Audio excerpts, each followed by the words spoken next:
اے اہل کتاب، تمہارے پاس یہ ہمارے رسول آئے ہیں۔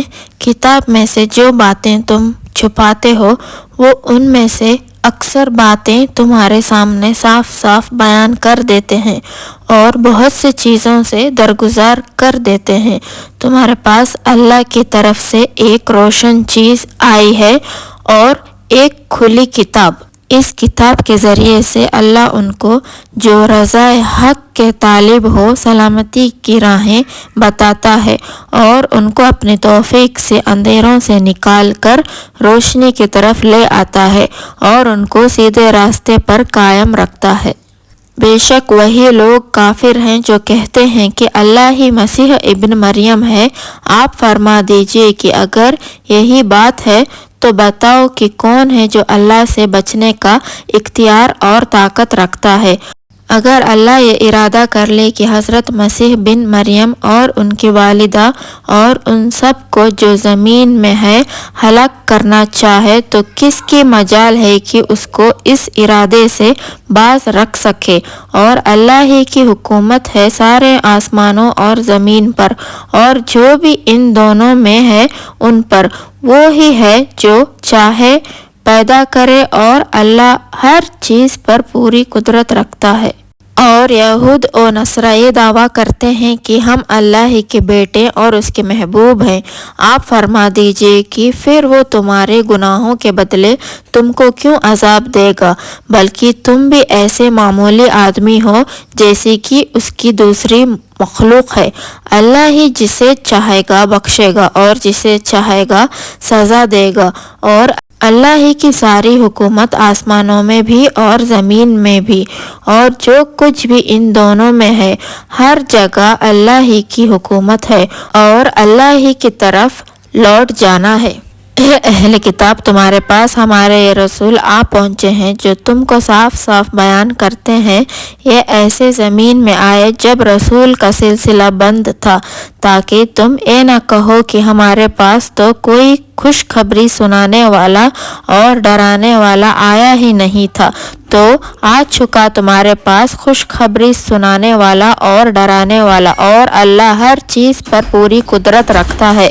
اور جب موسیٰ نے اپنی قوم سے کہا، اے میرے قوم، تم یاد کرو اللہ کے انعامات کو جو تم پر ہوئے جبکہ اللہ نے تم میں سے بہت سے نبی بنائے اور تم کو بہت سے ملک عطا کیے اور تم کو وہ چیزیں دیے جو تمام جہاں والوں میں سے کسی کو نہیں دیے۔ اے میرے قوم، اس متبارک ملک میں داخل ہو جاؤ، اس کو اللہ نے تمہارے لیے لکھ دیا ہے، اور پیچھے واپس مت چلو کہ پھر تم کسرے میں پڑ جاؤ گے۔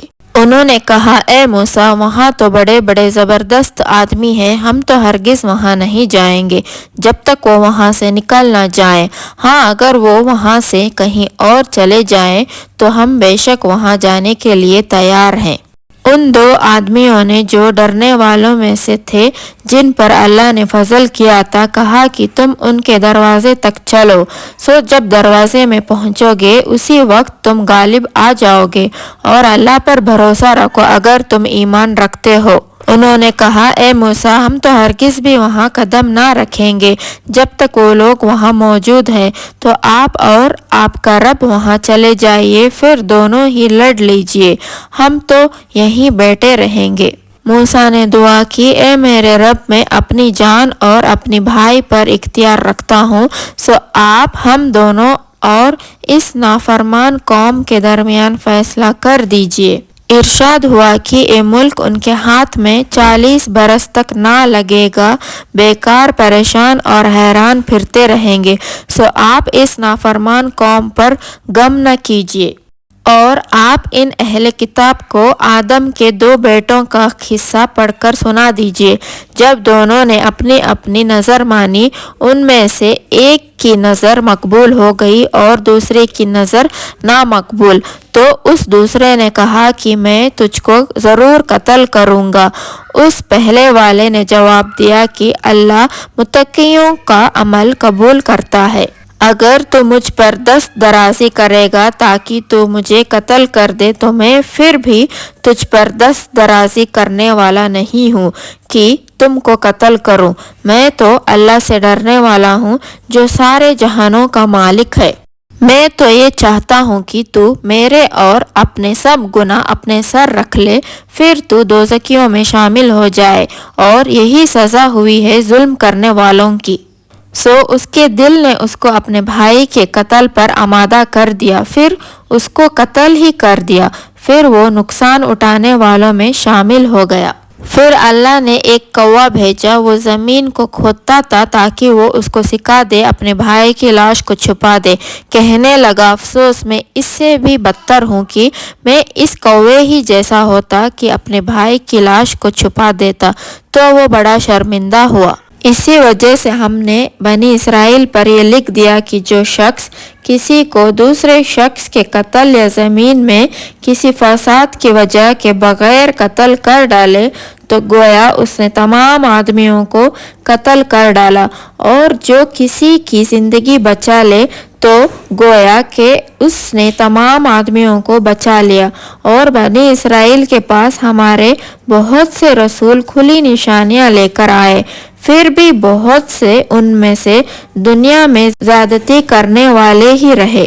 جو اللہ سے اور اس کے رسول سے لڑتے ہیں اور ملک میں فساد پھیلاتے رہتے ہیں تو ان کی یہی سزا ہے کہ ان کو قتل کیا جائے یا سولی دی جائے، یا ان کے ہاتھ پاؤں مخالف جانب سے کاٹ دیا جائے یا زمین پر سے نکال دیا جائے۔ یہ ان کے لیے دنیا میں سخت رسوائی ہے اور ان کے لیے آخرت میں عذاب عظیم ہے۔ مگر جو گرفتار ہونے سے پہلے توبہ کر لیں تو جان لو کہ بلا شبہ اللہ بخشنے والا ہے اور بڑا رحم کرنے والا ہے۔ مومنو، اللہ سے ڈرتے رہو اور اللہ کے قرب کا وسیلہ تلاش کرو اور اللہ ہی کے راستے میں جہاد کرو تاکہ تم کامیاب ہونے والے بن جاؤ۔ اگر کافروں کے پاس دنیا کی تمام چیزیں ہو اور ان چیزوں کے ساتھ اتنی ہی چیزیں اور بھی ہو تاکہ وہ اس کو دے کر قیامت کے عذاب سے چھوٹ جائے، اس وقت بھی وہ چیزیں ہرگز ان سے قبول نہیں کی جائے گی اور ان کے لیے دردناک عذاب ہوگا۔